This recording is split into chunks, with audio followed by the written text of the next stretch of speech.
Greetings AMCers, welcome to Script to Screen. Well, this weekend, the most highly anticipated film of the year, Iron Man 2, finally opens in AMC theaters everywhere. Recently, newcomer to the Iron Man cast, Scarlett Johansson, had a chance to sit down and talk about her experience working on the film. Now, I just want to remind everybody that on May 6th at 9 p.m., the original Iron Man film will be playing back-to-back with the midnight screening of Iron Man 2 in select AMC theaters around the country.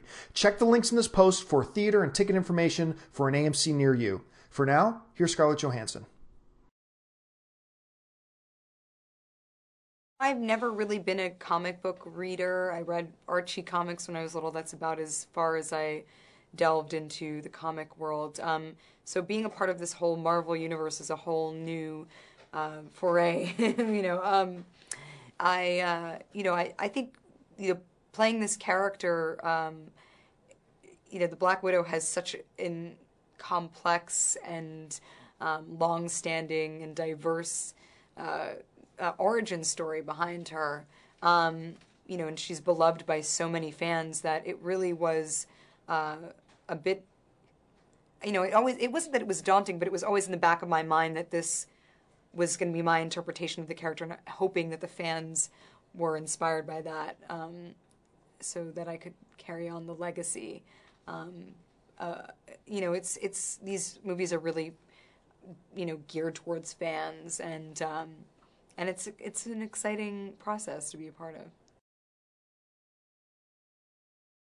The character that I play is a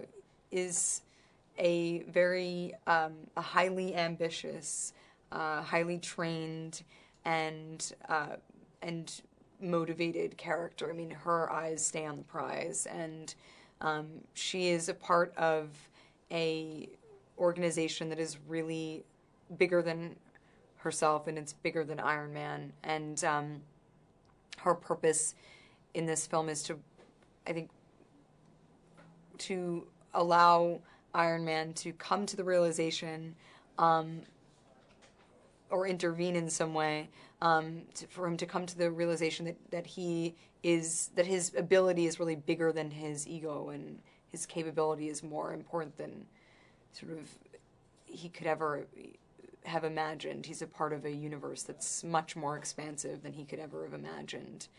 And my character does that by any means necessary.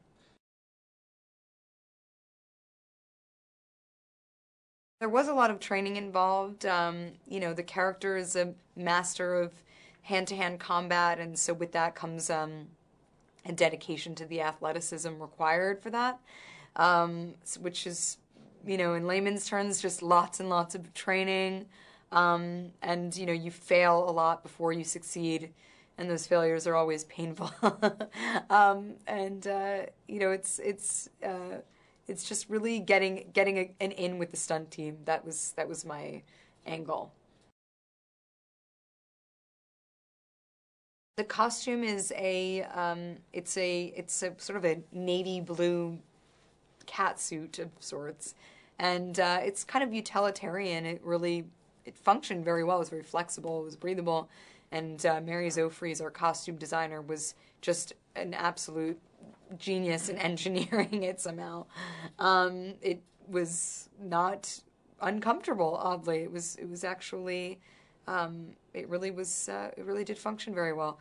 And it's, by the time I actually had to put it on, I was so prepared for it that I zipped it up, and, bracelets and everything and all this stuff. And you go on set, and just to have the Marvel guys be like, sweet, that looks great. They're just kind of like, wow, there it is right in front of us. That felt pretty great.